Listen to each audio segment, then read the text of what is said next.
Pada kesempatan ini saya akan menjelaskan tentang metode penyelesaian transportasi. Metode transportasi digunakan untuk menentukan cara pendistribusian barang dari beberapa sumber ke beberapa tujuan agar biaya transportasi paling rendah, namun tetap memenuhi kapasitas dan permintaan. Tujuan akhirnya adalah mendapatkan solusi optimum, yaitu biaya paling efisien. Ada dua langkah, yaitu mencari solusi awal dan kemudian solusi optimum. Untuk solusi awal terdapat 3 metode yang sering digunakan, yaitu yang pertama, metode Northwest Corner. Metode ini mengisi tabel dari sudut kiri atas dengan jumlah sesuai kapasitas dan permintaan. Langkahnya sederhana dan cepat, tapi hasilnya belum tentu paling murah. Nah, yang kedua itu less cost. Di sini kita memilih sel dengan biaya paling kecil terlebih dahulu, kemudian mengalokasikan sesuai kapasitas dan permintaan. Metode ini lebih efisien dibanding NWC karena memperhatikan biaya sejak awal. Nah, yang ketiga, metode Vogel Approximation Method. Metode ini mencari selisih biaya terkecil di setiap baris dan kolom, lalu memilih yang selisihnya paling besar untuk diisi terlebih dahulu. Hasil dari metode ini biasanya paling mendekati biaya optimal. Demikian penjelasan singkat dari saya. Baik teman-teman, perkenalkan nama saya Cipta Harden Farasi dengan NIM 25030200052. Kali ini saya akan menjelaskan bagian B, optimasi biaya distribusi ikan di Pelabuhan Perikanan Sulawesi Utara. 1. Hasil dan pembahasan. Berdasarkan data yang diperoleh dari Kantor Dinas Kelautan dan Perikanan Daerah Sulawesi Utara, terdapat 13 kabupaten dan kota yang memproduksi ikan. Data-data tersebut dapat dilihat pada tabel 1. Tabel 1 jumlah produksi ikan di Sulawesi Utara selama tahun 2017. Jadi teman-teman, pada tabel 1 ini merupakan tabel supply yang dimana pada tabel supply ini ada nama kota dan juga total produksi ikan atau jumlah produksi ikan per kabupaten atau kotanya teman-teman. Lanjut, di Sulawesi Utara terdapat 2 pelabuhan yang dikelola oleh pemerintah Sulawesi Utara, yaitu pelabuhan di kota Manado, yaitu pelabuhan Tumumpa, dan pelabuhan di kota Bitung, yaitu pelabuhan PPS. Tahun 2017, total produksi ikan di kota Manado sebesar 33.354,2 ton. Dan di kota Bitung, total produksi ikan yaitu 56.167,4 ton, teman-teman. Distribusi ikan di daerah tujuan dan jumlah permintaan semua jenis ikan pada tahun 2017 di 2 pelabuhan dapat dilihat di tabel 2. Tabel 2, distribusi ikan di 2 sumber pelabuhan Sulawesi Utara selama tahun 2017. Jadi teman-teman, di tabel 2 ini kita dipaparkan tentang demand atau permintaan. Jadi di tabel ini kita dapat melihat jumlah barang yang diinginkan di setiap daerahnya, teman-teman. Di pelabuhan Tumumpa dan di pelabuhan PPS ada tujuannya atau tujuan pengiriman ikan dan total ikan per tonnya, teman-teman. Lanjut, berdasarkan data yang diperoleh dari Dinas Pelabuhan Perikanan Daerah Sulawesi Utara, dibuat tabel berdasarkan tarif angkut selama tahun 2017 berdasarkan dengan produksi ikan dan permintaan ikan dari 2 pelabuhan PPS dan Tumumpa. Di tempat tujuan selama 2017, data tersebut dapat dilihat pada tabel 3, yaitu tarif angkut ikan di pelabuhan ke tujuan tahun 2017 rupiah per ton. Jadi teman-teman, di tabel 3 ini kita dipaparkan dengan tabel distribution cost atau biaya distribusi. Jadi di tabel ini kita dipaparkan tentang biaya yang dikeluarkan untuk mengantar atau menyalurkan barang, teman-teman. Jadi ada pelabuhannya, ada kota tujuan, dan juga permintaannya, dan ada juga total tarif per tonnya, teman-teman. Dan jumlah semua biaya. Jadi di kota tujuan contohnya Manado itu jumlah permintaannya 5.241,9 ton dan per tonnya itu dikenai tarif 160.000 rupiah teman-teman. Jadi total semuanya yaitu 838.704 rupiah teman-teman di daerah Manado, dan seterusnya teman-teman, sesuai dengan jumlah permintaan dan juga tarif di setiap pelabuhan teman-teman ya. Jadi kita masuk ke penyelesaian. Data permintaan, penawaran dan biaya distribusi yang telah disajikan dalam tabel 3. Setelah itu disajikan dalam tabel transportasi pada tabel 4. Tabel awal transportasi. Jadi di tabel ini merupakan tahap awal kita menentukan jalan yang baik agar biaya tarif dapat diminimumkan teman-teman. Jadi ada 2 pelabuhan di sini, yaitu pelabuhan PPS dan Tumumpa. Ada juga baris demand atau baris permintaan. Jadi ada di setiap kota di sini, atau kota yang ingin dikirimkan barang, yaitu ada Kota Manado, Minahasa Utara, Minahasa Tenggara, Bitung, Minahasa Selatan, dan Minahasa. Dan juga ada kolom supply-nya teman-teman. Jadi di setiap kolom kota itu ada baris pelabuhannya serta ada total tarif di setiap pelabuhannya teman-teman. Jadi kita dapat memperhatikan di sudut kanannya itu ada total tarif per tonnya teman-teman. Jadi mungkin sekian yang bisa saya jelaskan, akan dilanjutkan oleh teman-teman saya yang lainnya. Sekian dari saya. Mohon maaf jika ada kesalahan kata maupun dalam penyampaian materi dari saya. Akhir kata saya ucapkan terima kasih. Terima kasih atas perhatiannya semua. Oke, di sini saya akan menyelesaikan masalah transportasi menggunakan cara NWC atau Northwest Corner. Langkah pertamanya, isi sel PPS Manado dengan menyesuaikan supply dan demandnya. Nah, kita lihat di kolom yang ini. Kita isi PPS-nya dulu. Cara ngisinya itu kita lihat antara demandnya sama supply yang mana yang paling terkecil, maka bakalan dimasukin di sini kolom ini. Nah, kita bisa lihat kan di sini lebih kecil demandnya, maka kita masukin demandnya 13.118 rupiah 80 sen, dan kita kurangin dia dengan supply-nya kita kurangin dengan demandnya, maka hasilnya 26.625.4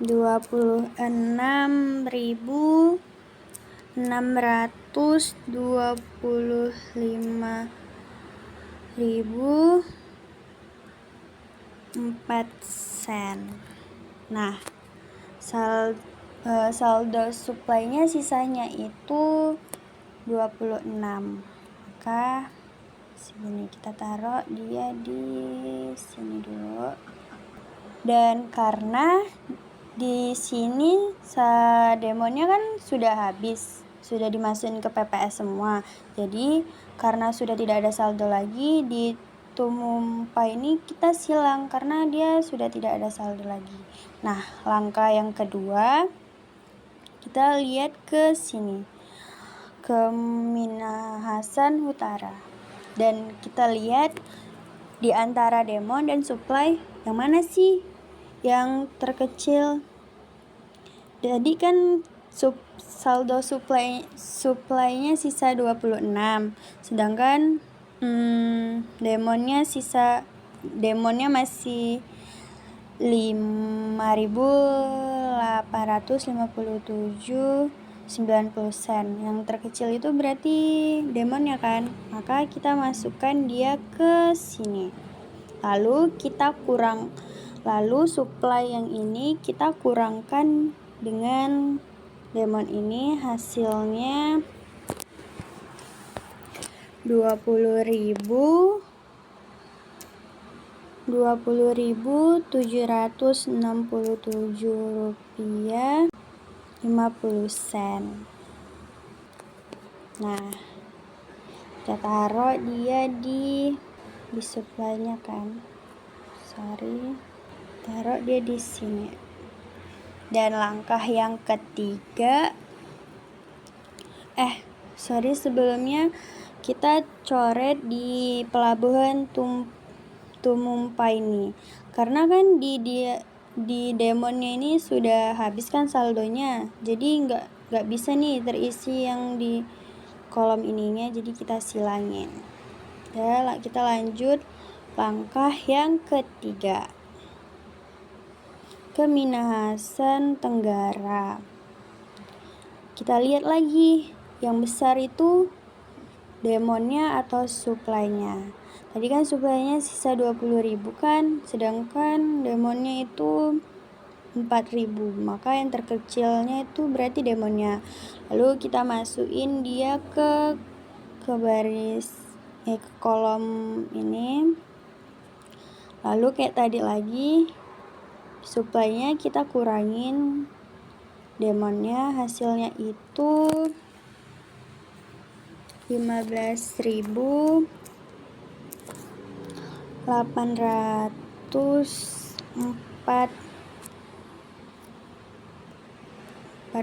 rupiah 30 sen.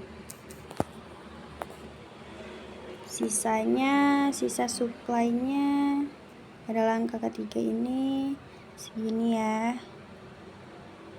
Lalu karena saldo di demonnya ini habis, kita kan nggak bisa nih ngisi yang pelabuhan tumpahnya, jadi kita silang lagi ya dianya. Terus kita lanjut ke langkah yang keempat, yaitu ke Bitung ya. Kita lihat saldo supply-nya sama demonnya yang mana sih lebih besar dan mana yang lebih kecil. Kita lihat di sini kan 15.000, sedangkan di sini Bitung saldonya 26.000 ya. Maka lebih kecilan supply-nya. Jadi kita masukin sisa supply-nya ke sini. PPS Bitung ya. PPS Bitung. Lalu kita kurangin demon dengan sisa supply-nya. Kita lanjut ke cara yang keenam, yaitu mengisi Minahasa Selatan di Tumumpanya. Kita masukin, karena demonnya lebih besar, demonnya lebih kecil, maka kita masukin demonnya ke sini. Lalu supply ini kita kurangin ini, dan maka hasilnya 7.588,60 ya. Terus kita lanjut ke cara yang ketujuh.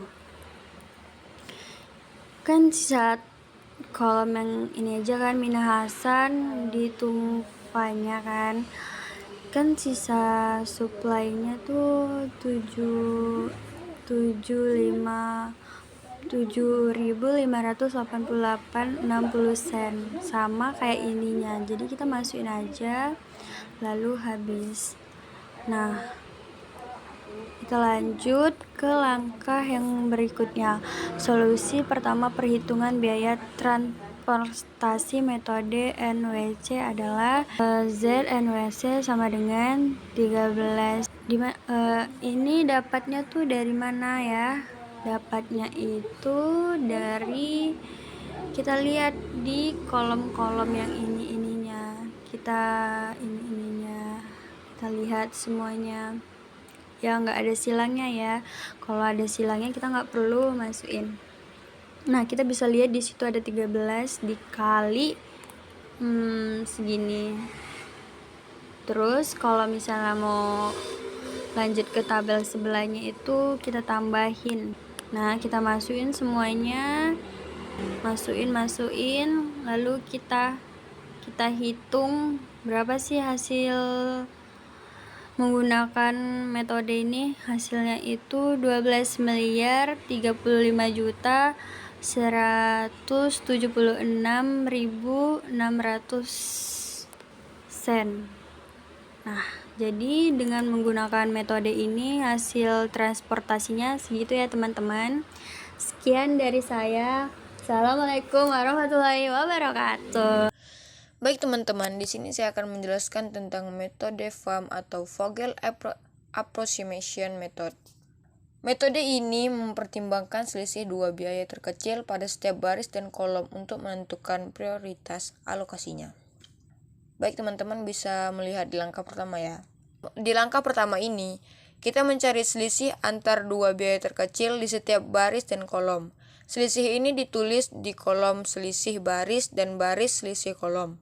Nilai selisih terbesar ditandai dengan warna hijau karena menunjukkan potensi penghematan terbesar. Pada tabel ini, selisih terbesar adalah 6.000 pada kolom Manado. Maka alokasi pertama dilakukan pada sel dengan biaya terkecil di kolom tersebut, yaitu tumpah Manado 160.000. Setelah itu kita alokasikan sesuai supply dan demand terkecil, misalnya 6.000 unit. Setelah itu saya akan menjelaskan di langkah yang kedua. Setelah kita mengalokasikan langkah yang pertama, maka kita juga akan mengalokasikan langkah yang kedua. Di sini kita akan mencari selisih terbesarnya terlebih dahulu. Di sini dapat kita lihat bahwa selisih terbesarnya terdapat pada baris PPS yaitu 10.000 yang diberi tanda berwarna hijau. Dan biaya terkecilnya yaitu di kolom Bitung yaitu 160.000. Setelah kita alokasikan sesuai supply dan demand yang paling kecil, setelah dialokasikan supply atau demand yang sudah habis kita coret atau kita beri tanda silang. Kita lanjut di langkah yang ketiga. Di langkah yang ketiga ini kita akan mencari selisih terbesarnya terlebih dahulu. Di sini kita dapat melihat bahwa selisih terbesarnya yaitu di baris tumpah yaitu 13.000 yang diberi tanda yang berwarna hijau. Dan biaya terkecilnya yaitu di kolom Minahasa Utara yaitu 168.000. Setelah itu kita alokasikan sesuai dengan supply dan demand yang paling kecil. Setelah dialokasikan supply atau demand yang sudah habis kita coret atau kita beri tanda silang. Kita lanjut di langkah yang keempat. Di langkah yang keempat ini kita akan mencari selisih terbesarnya terlebih dahulu. Di sini kita dapat melihat bahwa selisih terbesarnya yaitu di baris tumpah yaitu 21.000 yang diberi tanda yang berwarna hijau. Dan biaya terkecilnya yaitu di kolom Minahasa 181.000. Setelah itu kita alokasikan sesuai supply yang paling kecil. Dan supply atau demand yang sudah habis kita coret dan kita beri tanda silang. Setelah itu di langkah yang kelima. Di langkah yang kelima ini sama seperti langkah yang sebelumnya. Kita akan mencari selisih terbesarnya terlebih dahulu. Di sini kita dapat melihat bahwa selisih terbesarnya terdapat pada kolom Minahasa Selatan yaitu 6.000. Dan kita dapat melihat juga bahwa di sini biaya terkecilnya yaitu di kolom Minahasa Utara yaitu 170.000. Setelah itu kita alokasikan sesuai supply dan demand yang paling kecil. Setelah dialokasikan supply atau demand yang sudah habis kita beri tanda silang atau kita coret. Baik teman-teman, selanjutnya adalah langkah ke-6 atau langkah yang terakhir. Di tabel ini kita dapat melihat penyelesaian akhir dari semua supply dan demand. Semua baris dan kolom sudah teralokasi dengan tepat sesuai dengan kebutuhannya. Setelah kita menyelesaikan semua alokasi, kita hitung total biaya transportasi ZFAM-nya dengan mengalihkan biaya per unit dengan jumlah unit yang dialokasikan pada setiap sel. Di sini teman-teman dapat melihat bahwa ZFAM-nya sama dengan 13.118,8 dikali 160.000 ditambah 26.234 dikali 160.000 ditambah 5.857,9 dikali 170.000 ditambah 7.588,6 dikali 181.000 ditambah 8.114,6 dikali 204.000 ditambah 4.921,2 dikali 206.000 ditambah 2.731,1 dikali 210.000.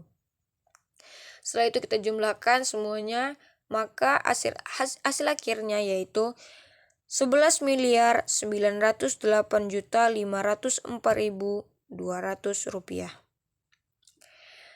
Baik teman-teman, metode ini dapat disimpulkan bahwa metode FAM ini lebih baik daripada metode sebelum-sebelumnya. Kenapa? Karena metode ini mempertimbangkan selisih biaya, bukan hanya nilai terkecilnya saja. Baik teman-teman, sekian dari saya. Wassalamualaikum warahmatullahi wabarakatuh. Kemudian kita lanjut ke metode least cost. Metode ini dimulai dari mengisi sel pada biaya terendah dengan akan sebanyak-banyaknya yang menyesuaikan dengan supply dan demand. Langkah pertamanya itu kita cari biaya yang paling terkecil. Kita mulai dari Bitong. Nilai supply-nya kita kurangkan dengan nilai demand-nya karena angkanya berbeda. Dan mendapatkan hasil gini. Kemudian setelah itu kita cari nilai yang paling terkecil lagi, dan itu ada di Manado. Begitu juga angka supply-nya kita kurangkan dengan angka demand-nya. Dan mendapatkan hasil segini. Kemudian kita lanjut ke langkah berikutnya. Kita cari lagi nilai yang paling terkecil. Ternyata ada di Minahasa Utara. Kita lanjut ya. Supply-nya itu dikurangi juga dengan nilai demand-nya. Mendapatkan hasil segini. Kemudian kita lanjut ke langkah berikutnya. Kita cari lagi nilai yang paling terkecil. Dan itu ada di Minahasa. Begitu juga supply-nya kita kurangkan dengan demand-nya, mendapatkan hasil segini. Nah, kita lanjut di Minahasa Tenggara. Yang seperti kita tahu, nilai demand-nya itu lebih besar daripada nilai supply-nya. Hasil pengurangan supply-nya tadi 2.256,7. Itu kita masukkan ke dalam tabelnya. Karena nilai supply-nya lebih kecil daripada nilai demand-nya. Kemudian, sisa nilai demand-nya setelah pengurangan dari nilai supply-nya itu mendapatkan hasil 2.664,5. Maka kita tuliskan di dalam kolom tersebut. Oke, setelah itu kita lanjut ke Minahasa Selatan. Kenapa ini dicoret? Karena tadi nilai supply-nya sudah habis. Maka dia tidak bisa akan dioperasikan lagi. Jadi kita lanjut ke yang bagian atas. Jadi kita masukkan nilai demand-nya karena nilai demand-nya lebih kecil ya daripada nilai supply-nya. Setelah dikurangkan dan ternyata sama habis, dan maka itu selesai. Kemudian kita lanjut ke solusi kedua, perhitungan biaya transportasi menggunakan metode least cost. 13.118,8 dikali 160.000 ditambah 26.234 dikali 160.000 ditambah 5.857,9 dikali 168.000 ditambah 7.588,6 dikali 181.000 ditambah 2.256,7 dikali 202.000 ditambah 2.664,5 dikali 206.000 ditambah 10.845,7 dikali 210.000 sama dengan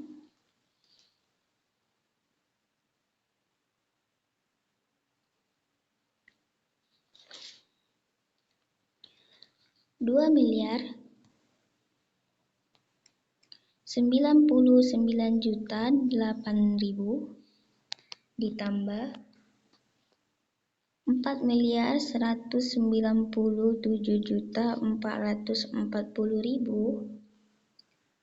ditambah 984.127.200 ditambah 1.333.536.600 ditambah